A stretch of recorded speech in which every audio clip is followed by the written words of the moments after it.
বাঙালি খানায় সবাইকে স্বাগত। আমার মতন করে সহজ পদ্ধতিতে পটল চিংড়ি আপনিও রান্না করে নিন। সম্পূর্ণ ঘরে থাকা উপকরণ দিয়ে আমি এটা তৈরি করেছি। আপনিও খুব সহজে শিখে নিতে পারবেন। আমরা সবাই কম বেশি পটল চিংড়ি রান্না করতে জানি, তবে আমি এখানে কিভাবে পটল চিংড়ি রান্না করলাম সেটা একবার দেখে নেওয়া যাক। আজকে আমি রান্না করব চিংড়ি পটল। চিংড়ি পটল করার জন্য প্রথমে আমি নিয়ে নেব পটলগুলোকে বেশ ভালো করে ধুয়ে হালকা করে খোসা রেখে আমি মাছ বরাবর কেটে নেব। ঠিক এমনভাবে পটলগুলোকে কেটে নিতে হবে। আমি আবার একটু সাইডেও পটলগুলো কেটে দিয়েছি যাতে একটু নুন ঢোকে। একটা কড়াইতে বেশ কিছুটা আমি সরষের তেল অ্যাড করেছি। আপনারা যদি আলুটা পছন্দ করেন তাহলে অ্যাড করতে পারেন। একটু নুন একটু হলুদ গুঁড়ো দিয়ে আমি আলুটা ভেজে নেব। এবার কিছু গোটা মশলা বেটে নেব। আগের থেকে আমি গোটা মশলাটা ভিজিয়ে রেখেছি। 1 চামচ জিরে, 1 চামচ পোস্ত, 1 চামচ সর্ষে, 4টে কাঁচা লঙ্কা, বেশ কিছুটা আদা, একটা মিহি পেস্ট বানিয়ে নেব। আলুটা ভাজা হয়ে গেছে। এবার আমি সম্পূর্ণ আলুটা তেল থেকে তুলে নেব। একই তেলে আমি পটলগুলোও ভেজে নেব। পটলগুলো ভাজার সময় আমি নুন অ্যাড করব না, সামান্য একটু হলুদ গুঁড়ো দিয়ে পটলগুলোকে বেশ ভালো করে ভেজে নেব। নুনটা যদি আমি অ্যাড করি তাহলে পটল নিজস্ব যে জলটা আছে বেরিয়ে গেলে পটলটা ভালো ভাজা হবে না। ঠিক পটলটা এমনভাবে ভেজে নিতে হবে। গোটা মশলাগুলো বেশ মিহি করে বেটে নিতে হবে। পটলের মধ্যে আমি সম্পূর্ণ আলুটা অ্যাড করব। বেশ কিছু চিংড়ি মাছ আমি অ্যাড করে দেব।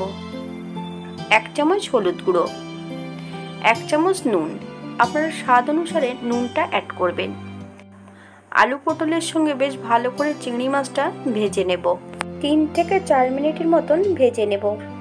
বেশি ভাজলে অনেক সময় চিংড়ি মাছগুলো শক্ত হয়ে যায়। এবার আমি সম্পূর্ণ বাটা মশলাটা অ্যাড করব। একদম লো ফ্লেমে 3 থেকে 4 মিনিটের মতন ভালো করে মশলার সঙ্গে কষিয়ে নেব।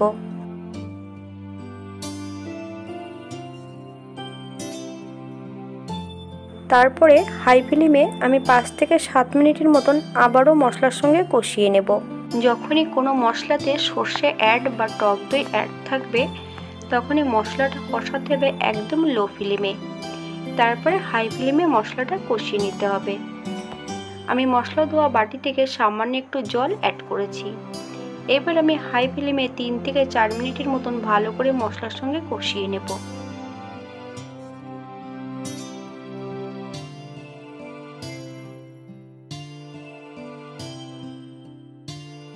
এক চামচ চিনি অ্যাড করব। বেশ 1 থেকে 2 মিনিটের মতন ভালো করে মশলার সঙ্গে কষিয়ে নেব। 4-5টা কাঁচা লঙ্কা আমি এখানে ফালি দিয়ে অ্যাড করেছি। আপনারা যদি পছন্দ করেন তাহলে পরিমাণে আরও বাড়িয়ে দিতে পারেন।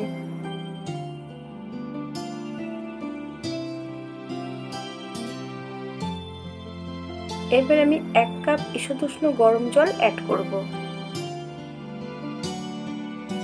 1/2 কাপ দুধ,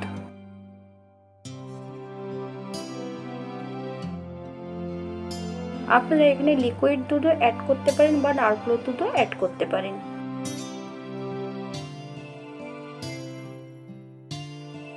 1 থেকে 2 মিনিটের মতন বেশ ভালো করে নেড়ে মিশিয়ে দেব। ঠিক এমনভাবে মিশিয়ে দিতে হবে। এবার আমি 10 মিনিটের জন্য ঢাকা দিয়ে দেব। 10 মিনিট পর আমি ফিরে এসে এবার আমি ঢাকাটা খুলে নেব। বেশ 1 থেকে 2 মিনিটের মতন বেশ ভালো করে নেড়ে দেব। চেক করে দেখতে হবে আলুটা সেদ্ধ হয়েছে কিনা। 1/2 চামচ গরম মশলা গুঁড়ো অ্যাড করব। বেশ 1 মিনিটের মতন বেশ ভালো করে নেড়ে মিশিয়ে দেব। এবার 1 চামচ ঘি অ্যাড করব। আপনারা যদি পছন্দ করেন তাহলে পরিমাণে বাড়িয়ে দিতে পারেন। এবার আমি 5 মিনিটের জন্য স্ট্যান্ডিং টাইম দেব। তারপর সার্ভ করব। এটা দেখতে যেমন ভারী সুন্দর হয়েছে, এটা গরম ভাতে, রুটি, লুচি সব কিছুর সঙ্গে অসম্ভব ভালো লাগবে। আপনারা একবার বাড়িতে একই পদ্ধতিতে তৈরি করবেন। আজকে আমি এখানে নিয়েছিলাম 500 গ্রাম পটল, 150 গ্রাম চিংড়ি মাছ, মিডিয়াম সাইজের একটা আলু। পটলগুলোকে মাছ বরাবর কেটে নিয়েছিলাম। আপনারা আপনাদের পছন্দ মতন পটলগুলো কেটে নিতে পারেন। গোটা মশলার মধ্যে রেখেছিলাম 1 চামচ সর্ষে, 1 চামচ জিরে, 1 চামচ পোস্ত, বেশ কিছুটা আদা, 4-5টা কাঁচা লঙ্কা। সবাই সুস্থ থাকবেন, আনন্দ সহকারে পুজো কাটাবেন। ভিডিওটি দেখার জন্য ধন্যবাদ। ভিডিওটি ভালো লাগলে একটা লাইক করে পাশে থাকবেন।